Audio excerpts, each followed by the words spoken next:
Bonjour à toutes et à tous. Bonjour à toutes et à tous. Bonjour frères et sœurs. Donc nous remercions les Seigneurs pour ces grâces multiples envers nous. Et nous sommes heureux de vous revoir. C'est un plaisir de vous revoir. Donc, sous ce même groupe, je vous invite à vous mettre debout pour l'appel à l'adoration.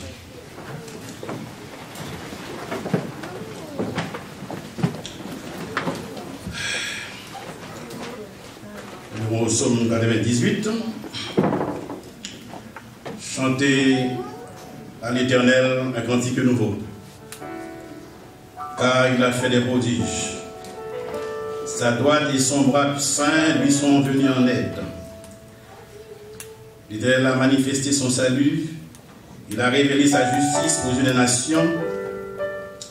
Il s'est souvenu de sa bonté et de sa fidélité envers la maison d'Israël. Toutes les extrémités de la terre ont vu le salut de notre Dieu. Poussez vers l'Éternel des cris de joie, vous tous, habitants de la terre. Faites éclater votre allégresse et chantez. Chantez à l'Éternel avec la harpe. Avec la harpe, chantez des cantiques. Avec les trompettes et au son du corps.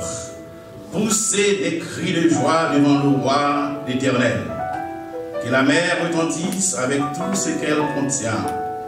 Que le monde et ceux qui l'habitent éclatent d'allégresse. Et que les fleuves battent des mains. Que toutes les montagnes poussent des cris de joie devant l'Éternel. Car il vient pour juger la terre. Il jugera le monde avec justice et les peuples avec équité. Amen.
Soit seulement sur toi, Seigneur.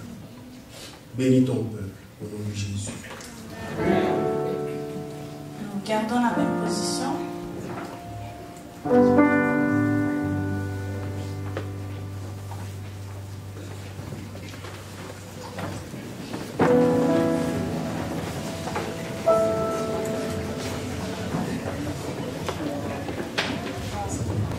Chers frères et sœurs, amis visiteurs, bonjour et bon sabbat. Et moi également. Éternel, notre Seigneur, que ton nom est magnifique sur toute la terre. Ta majesté s'élève au-dessus des cieux. Aujourd'hui, nous sommes heureux de vous accueillir dans la maison de Dieu. Ensemble, nous allons louer, adorer, prier et écouter sa parole pour nous encourager mutuellement dans notre foi.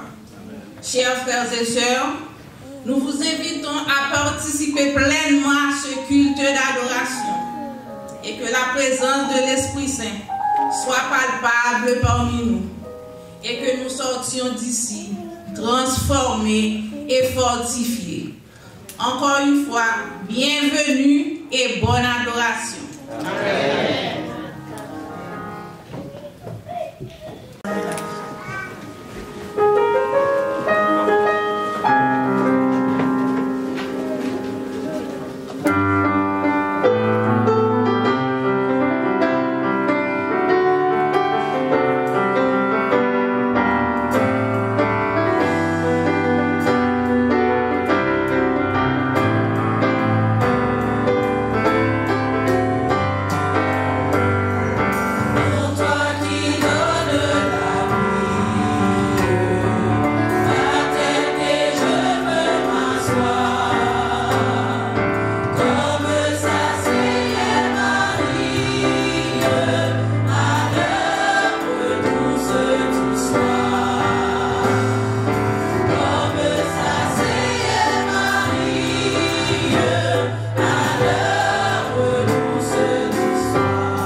Chers frères et sœurs, bonjour et bon sabbat.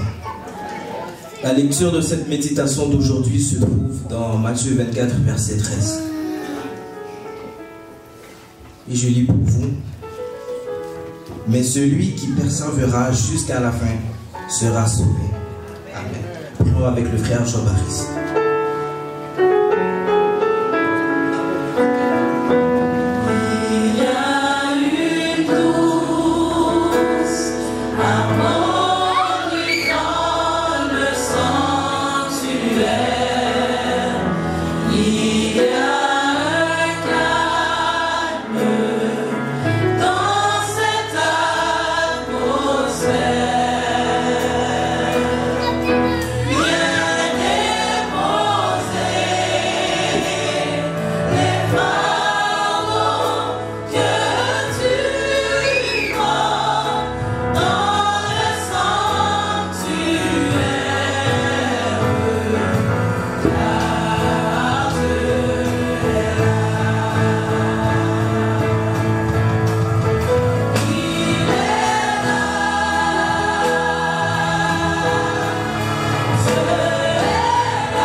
Le Seigneur, et ce matin nous allons prier avec les fêtards du mois de janvier.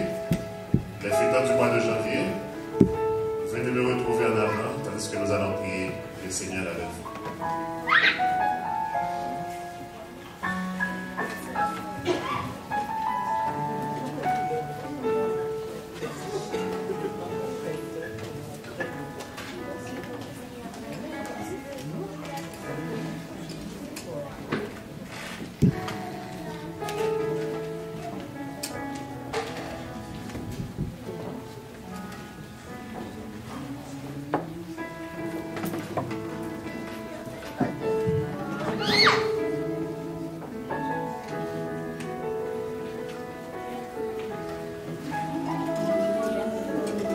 Notre Seigneur et notre Dieu, Dieu créateur, Dieu tout-puissant,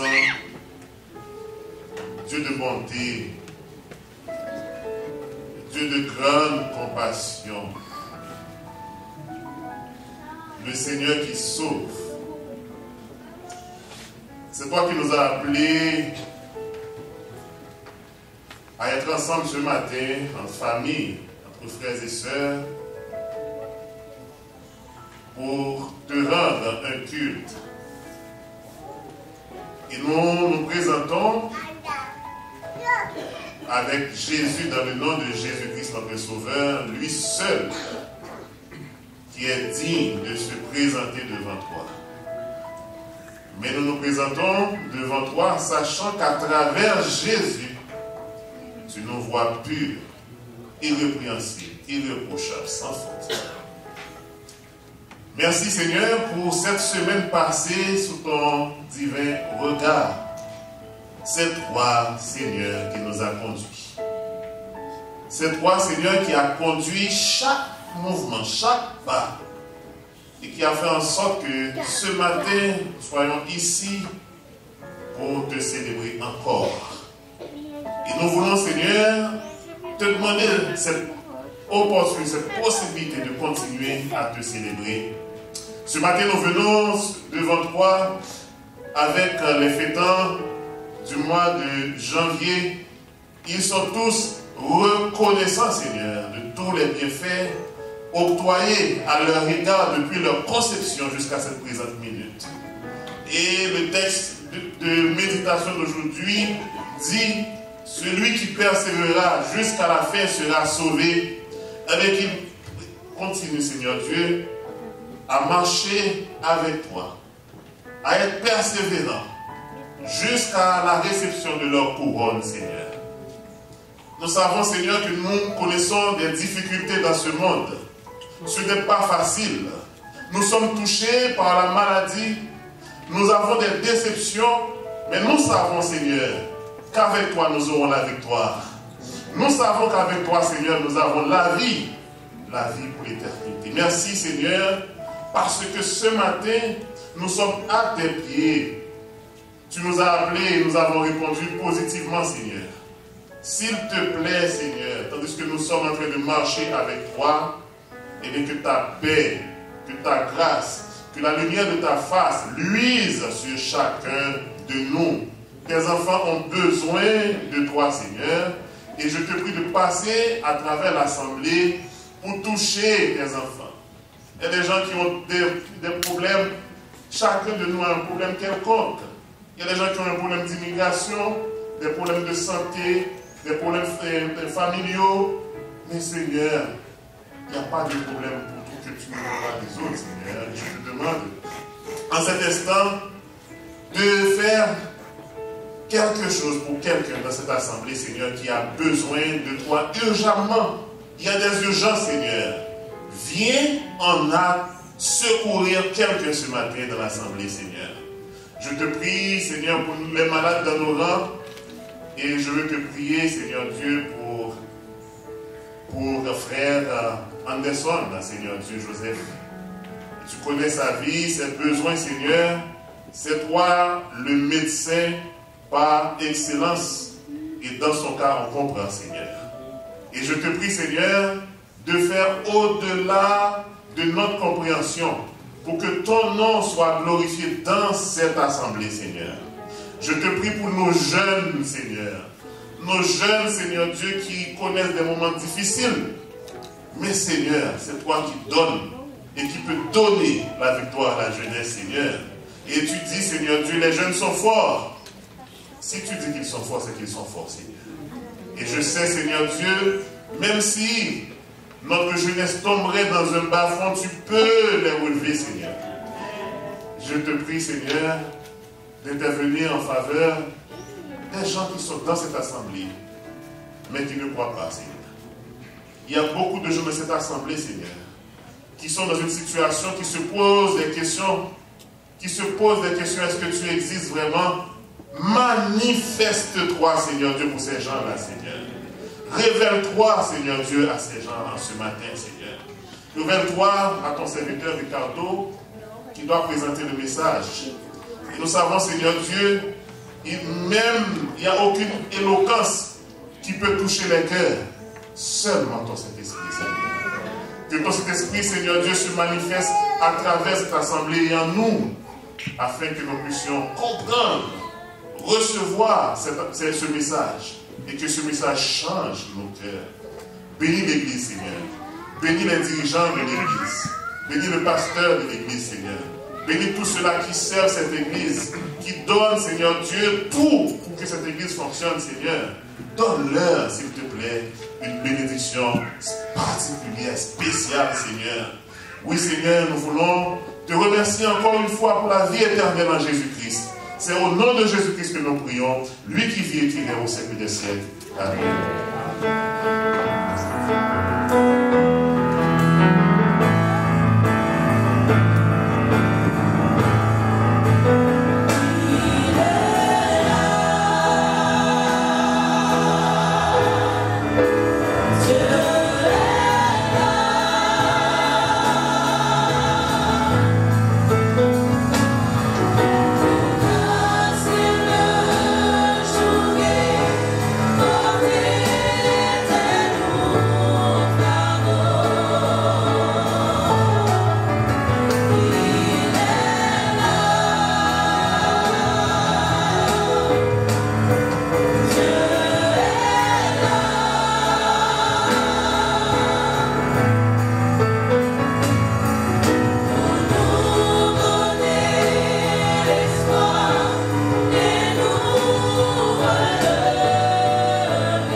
Bonjour. Service de fidélité.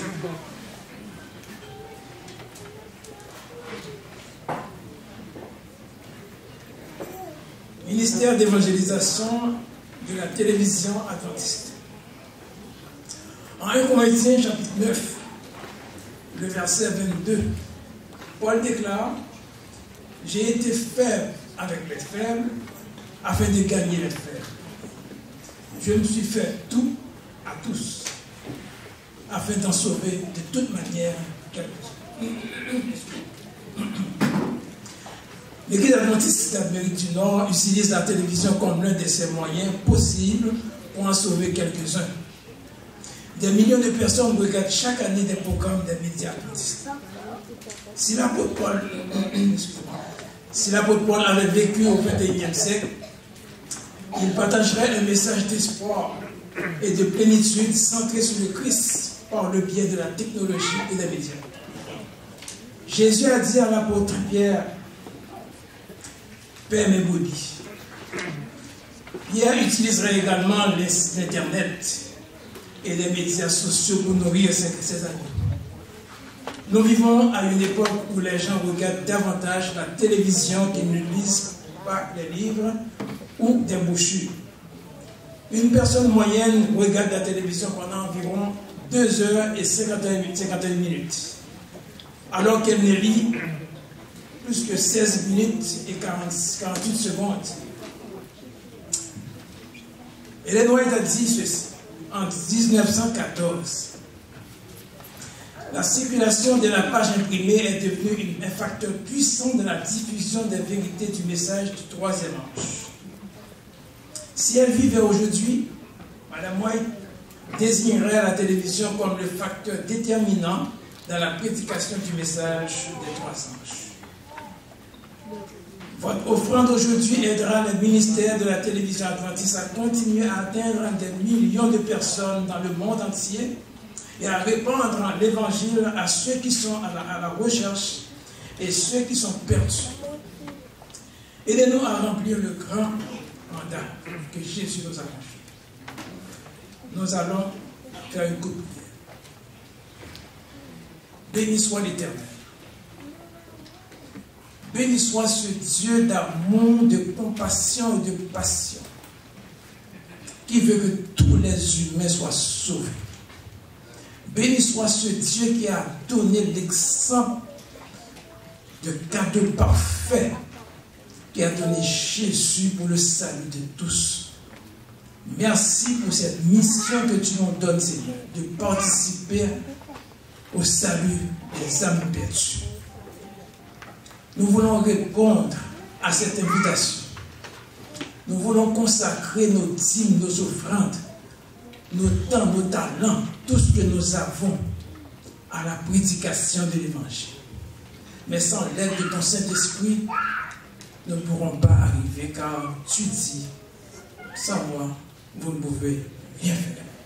Nous sommes des humains, nous avons la volonté, mais pas le vouloir. C'est toi qui produis le vouloir et le faire selon ton bon plaisir. Donne à chacun de nous, Seigneur, le vouloir de participer à la prédication de l'Évangile. Au nom de Jésus, nous prions pour ta gloire.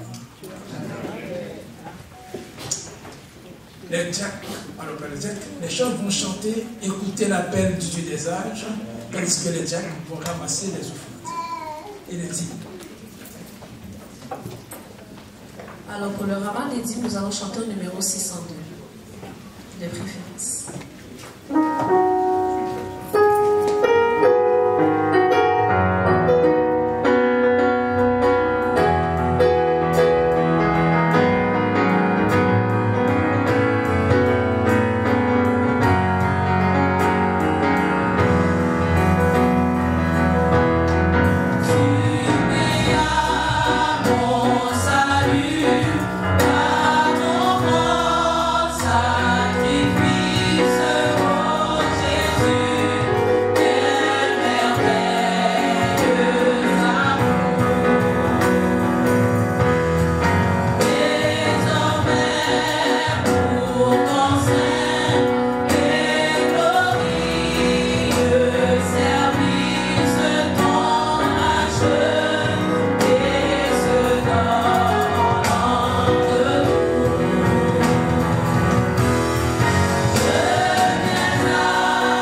visiteurs, bonjour et bon sabbat dans le Seigneur. Amen. Frères et sœurs, amis visiteurs, bonjour et bon sabbat dans le Seigneur. Amen. Dieu fait grâce, amen.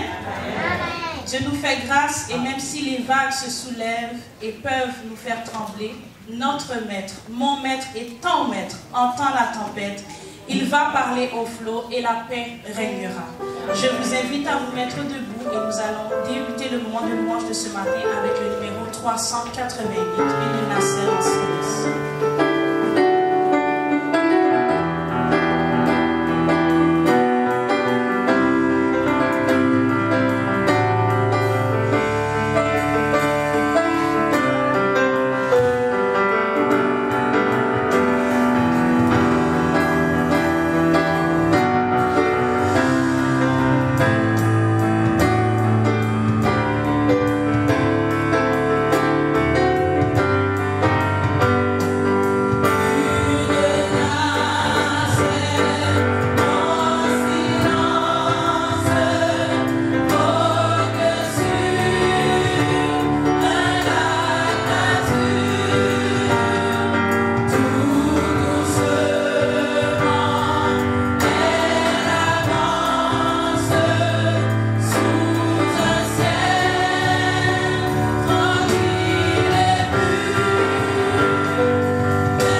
D'être dans la maison du Seigneur. Nous venons d'adorer. Donc c'est un privilège, c'est une grâce de Dieu. Est-ce qu'il ne vous arrive pas de fois de penser en adorant ici, alors que vous avez un petit souci, en pensant peut-être à même nos enfants, nos jeunes, et nos enfants d'autres, nos parents, nos amis, qui se trouvent encore du dehors. Mais ce qui est important, pendant que vous priez, vous avez ce souci, et vous continuez à prier pour eux. C'est nécessaire, il faut le faire. Parce que Dieu sait le sait. Dieu sait comment rassembler ses enfants. Il ne faut jamais que cela sorte dans vos mémoires. Pensez toujours. Et comme M. verset d'amour de la leçon ce matin, une mère oubliera-t-elle donc les fruits de ses entrailles. C'est ainsi que Dieu pense à nous. Et si nous sommes là aujourd'hui, c'est la raison d'être, la raison pour laquelle nous sommes là, parce que nous sommes les fils et les filles des entrailles de Dieu. Et nous sommes là pour l'adorer. C'est un privilège, c'est une grâce. Merci Seigneur. Merci aux chanteurs pour nous rappeler par ces chants extraordinaires. Aujourd'hui, c'est un privilège pour nous, une grâce, n'est-ce pas? Tandis que je suis en train de penser à celui qui va nous parler de la parole de Dieu, mais il me semble aussi qu'il y a peut-être des visiteurs, des gens qui nous disent pour la première fois. Il n'y en a pas dans cette salle. Non, tous ceux qui sont là sont des actus de Bethel. Il n'y en a pas. Eh bien, vous êtes chez vous encore une fois, c'est bien, c'est formidable. Donc, mais si par timidité, il y en a quelqu'un qui ose pas lever les mains, je vous rappelle, donc vous êtes chez vous, vous êtes à Bethel, dans la maison de Dieu. Donc, c'est une grâce d'être dans la maison de Dieu. Aujourd'hui, je le disais donc, nous avons le privilège d'entendre la parole de Dieu par la voix de quelqu'un, un de nôtres, une voix à laquelle nous sommes habitués, un serviteur de Dieu, un homme, je dirais, très bien, je le qualifie très bien par la voix de Dieu. Donc il s'agit de frère Ricardo Saint-Léger. Donc c'est lui qui a cette responsabilité. Vous savez, ce n'est pas une chose facile de se trouver devant la chair pour parler de la parole de Dieu. Ainsi donc je vous invite à entendre qu'il va prendre la parole dans quelques minutes. Priez dans vos cœurs, priez pour lui, pour que Dieu intervienne en sa faveur. En sorte que le message qu'il va communiquer par la grâce de Dieu vous soit venu sans altération aucune. Donc juste avant de l'écouter, avec la voix mélodieuse de nos chantres, nous allons encore une fois nous mettre debout pour chanter au numéro 511. Donc tout de suite après, nous aurons frère Ricardo Saint-Léger. Et chante 511.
Oui, Seigneur, continue pas, Seigneur, dans tes sentiers et dans tes parvis. Parle à tes enfants et parle à ton peuple dans cet instant. S'il y a dans cette salle quelque chose qui s'érige en muraille pour empêcher à tes enfants de grandir, d'être édifiés, de se rapprocher de toi, au nom du sang versé de l'agneau, nous te demandons de briser ces murailles, de casser ces chaînes et de permettre à tes enfants d'être entièrement et complètement avec toi. Nous te demandons cela au nom de Jésus. Amen. Bon sabbat, frères et sœurs. La paix de Dieu soit avec tout un chacun. C'est une joie pour nous d'être avec vous et de pouvoir parler au nom du Seigneur particulièrement. Nous commençons une année, n'est-ce pas? Tout au début de cette année. Je crois que beaucoup d'entre nous ont déjà pris plein de résolutions. Nous avons planifié les mois, les semaines et les mois de cette année. Mais je veux vous inviter à reconsidérer vos plans. Je veux vous inviter ce matin à revoir vos objectifs.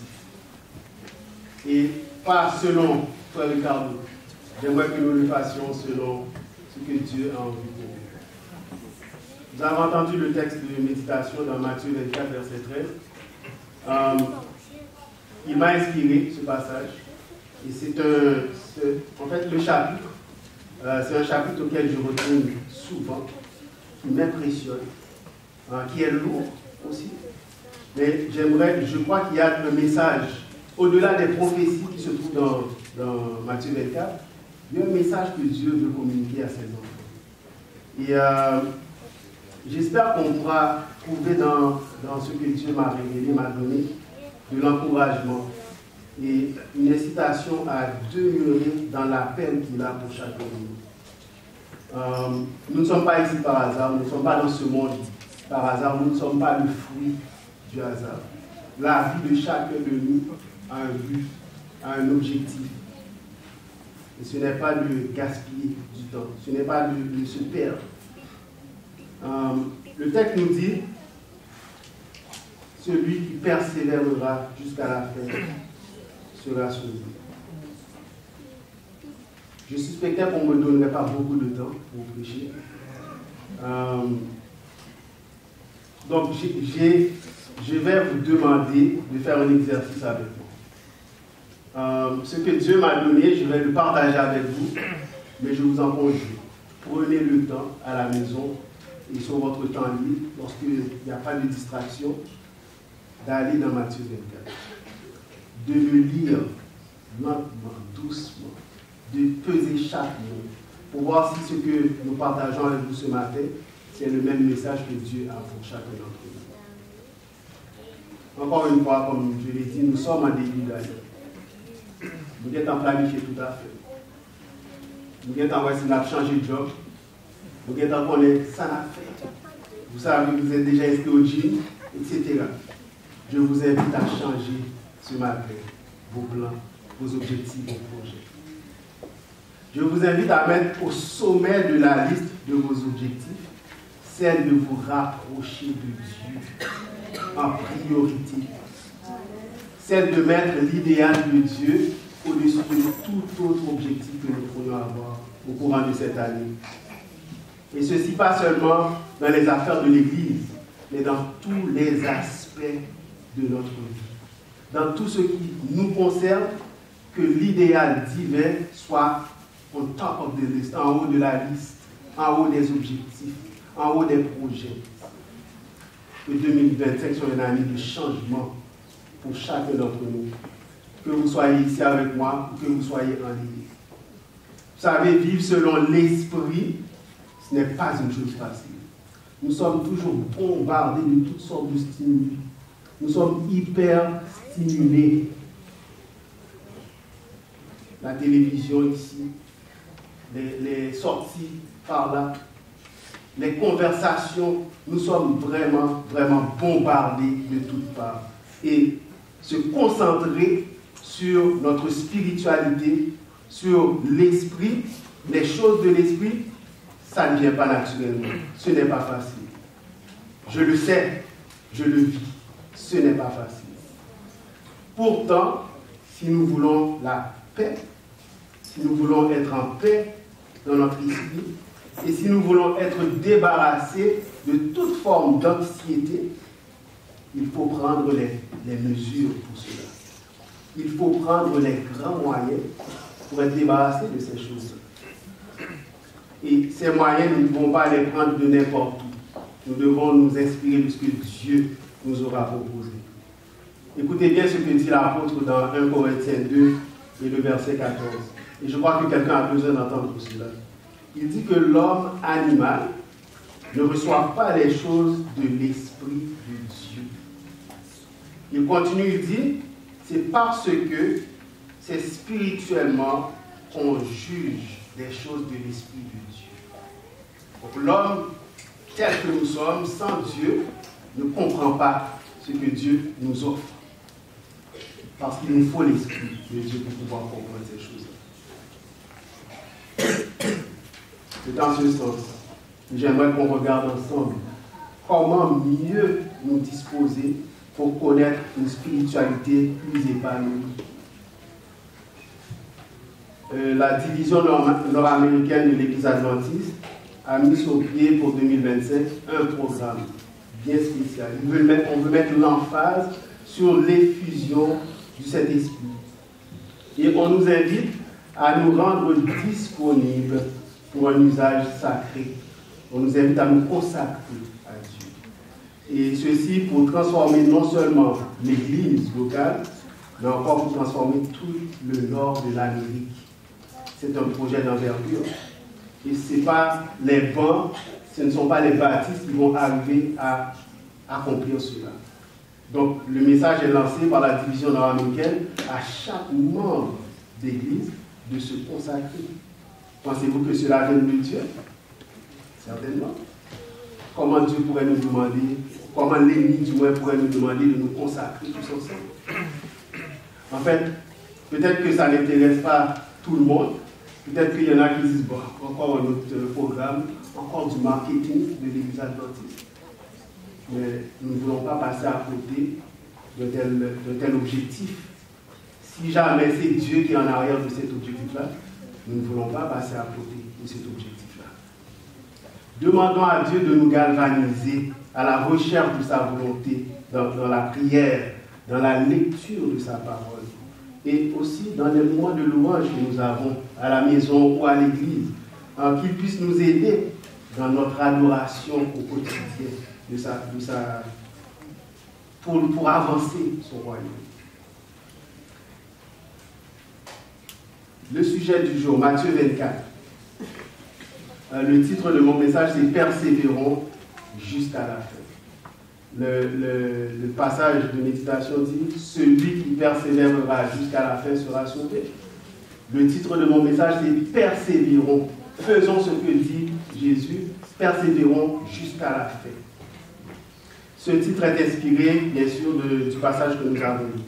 Et alors que Jésus sortait du temple, pour vous mettre en contexte, alors que Jésus était dans le temple avec ses disciples, et qu'ils en sortaient, les disciples étaient préoccupés par la beauté de ce temple.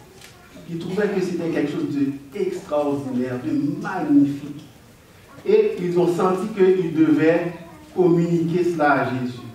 Ils ont senti que c'est trop beau. Jésus n'a pas de jeu pour lui, même avec nous. C'est tellement beau qu'on doit lui dire comment c'est beau. On doit lui expliquer que voici qu'est-ce que nous on voit, on ne pense pas que tu vois la même chose. Alors ils ont pris le temps d'aborder Jésus et de lui dire, regarde les détails fins de ce temple, de la beauté de ce magnifique bâtiment. Et je crois en fait que c'était le plus beau des monuments, un des plus beaux monuments sur la planète à l'époque, sans aucun doute. Parce que c'est Dieu qui avait inspiré de bâtir le temple. On a vu avec David, on a vu avec Salomon, on a vu avec d'autres rois qui sont venus après, jusqu'à arriver jusqu'au temps de Jésus. Je ne sais pas si ça vous est déjà arrivé. Vous avez une nouvelle qui vous excite, quelque chose qui vous met dans la joie, qui vous donne du bonheur. Et puis vous avez envie de le dire à quelqu'un d'autre.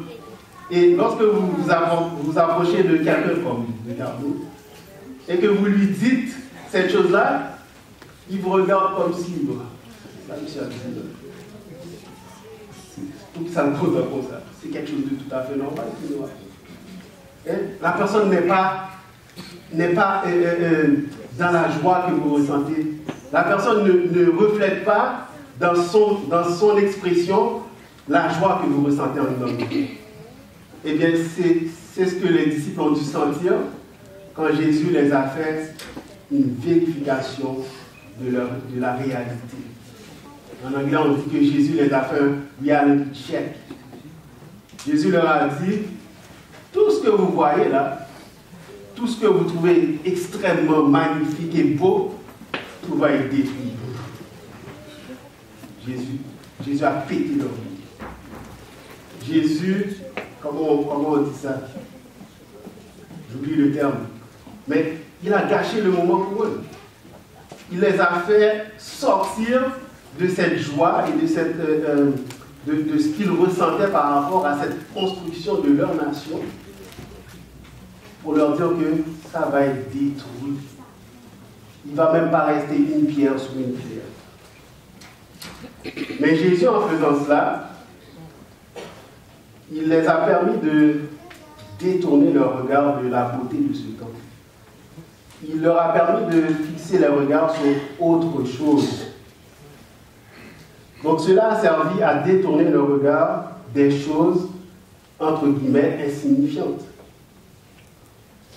Est-ce que vous et moi, nous avons des choses dans notre vie qui, entre guillemets, sont insignifiantes, qui préoccupent nos pensées et qui nous empêchent parfois de voir et de servir Dieu comme il voudrait qu'on le fasse, avec notre cœur tout entier? Encore une fois, nous ne voulons pas mettre l'accent sur la prophétie dans le chapitre 24. Parce que Jésus a donné beaucoup de détails en ce qui a trait à l'histoire du monde. Nous voulons aller chercher quelle leçon, quel message il a pour chacun de nous, pour que nous puissions arriver jusqu'à la fin. L'objectif, c'est de persévérer jusqu'à la fin, n'est-ce pas? Donc nous voulons ressortir le message du chapitre 24 qui va nous permettre d'arriver et de persévérer jusqu'à la fin. Nous sommes à Jérusalem. Nous sommes devant ce qui est probablement le monument le plus significatif de la nation juive. C'est là qu'on amenait les brebis pour être tuées. C'est là qu'on faisait les sacrifices pour le peuple juif. Et les disciples sont en train d'éloger la construction, cette fierté nationale.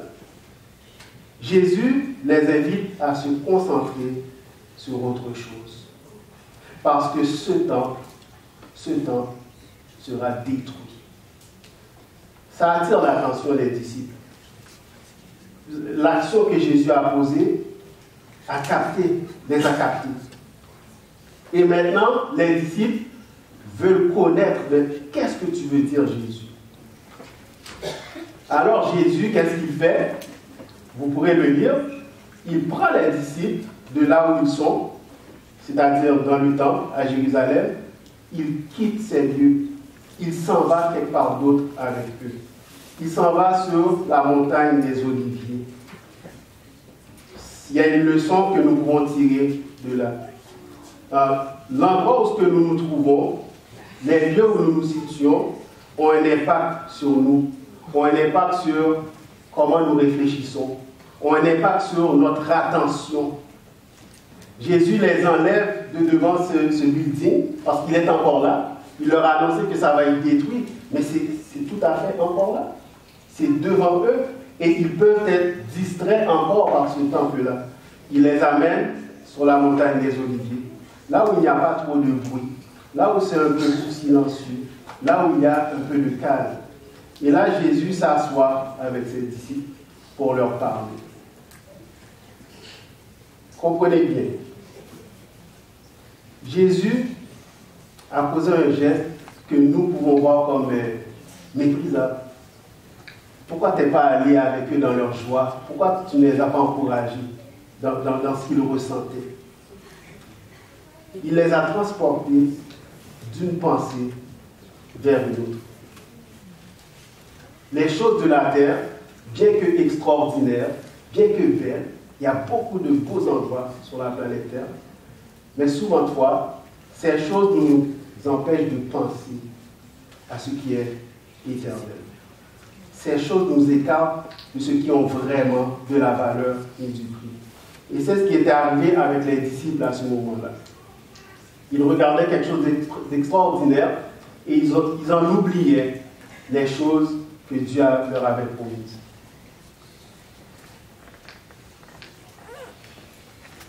Considérons quelque chose ensemble. Considérons que Jésus, qui est venu dans ce monde par un miracle, par une action de Dieu, qui a permis à une vierge d'être enceinte. Il existait déjà avant cela.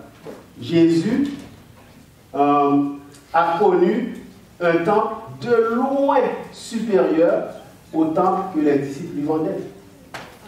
Il a connu le temps qui est le temple de Dieu, n'est-ce pas? Imaginez-vous à la place de Jésus. Vous conduisez, on va prendre un exemple proche de nous, vous conduisez la voiture qui est la plus chère sur la terre. Je ne sais pas si quelqu'un d'entre vous sait c'est quoi cette voiture-là. Moi, je ne sais pas. Je suis pauvre, je ne sais pas. Bugatti. Bugatti. Okay. Imaginez-vous que vous conduisez une Bugatti. Il y en a d'autres? On va prendre l'exemple. Imaginez-vous que vous conduisez une Bugatti. On va prendre cet exemple. Et puis quelqu'un qui vient s'acheter une Kia. Ok? Kia, dernier prix de l'année. Ou une Mazda, je ne sais pas.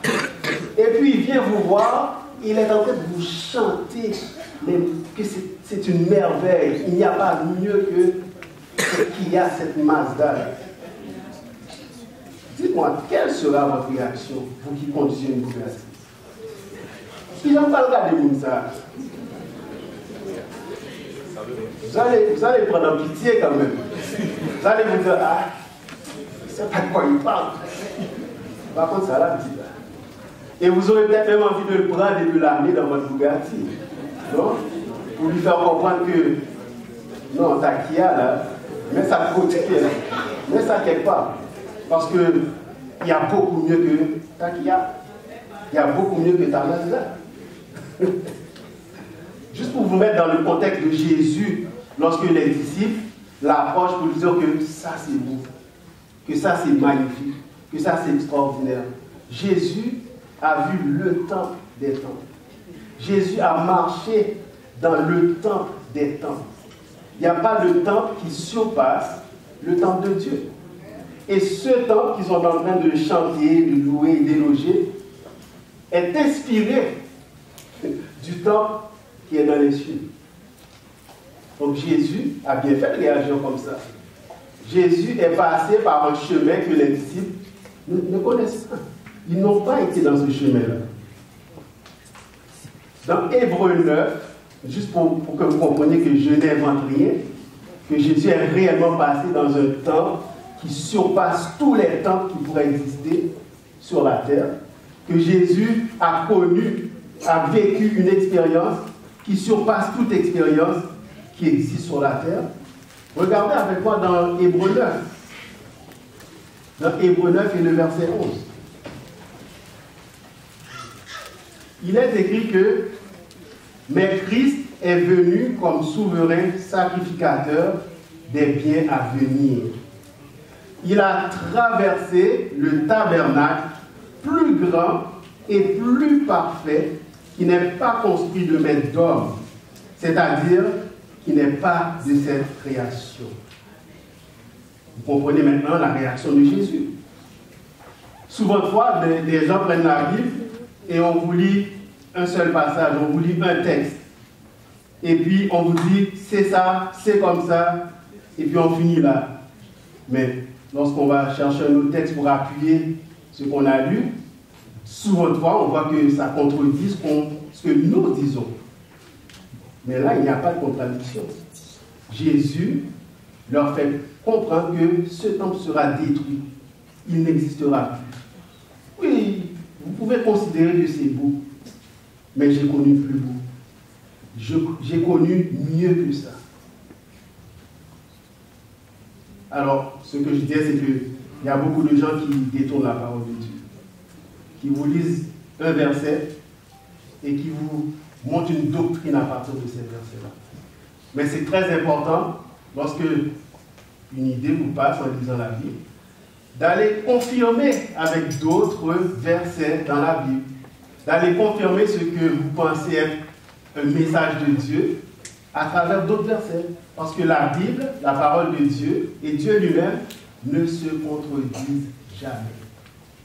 Donc Jésus est passé, il a traversé dans un tabernacle qui n'est pas fait de main d'homme. Et donc il peut se permettre de dire aux disciples, ça là, ce que vous êtes en train de mélanger, mettez ça de côté. Pendant que les disciples se concentraient sur les choses de la terre, pendant qu'ils élogeaient les choses qui frappent les yeux, Jésus, dans son esprit, voyait la gloire d'un temple incomparable à quoi que ce soit dans ce monde. C'est le vrai temple. C'est le temple de Dieu qu'il est en train de leur présenter, qu'il essaie du moins de leur présenter.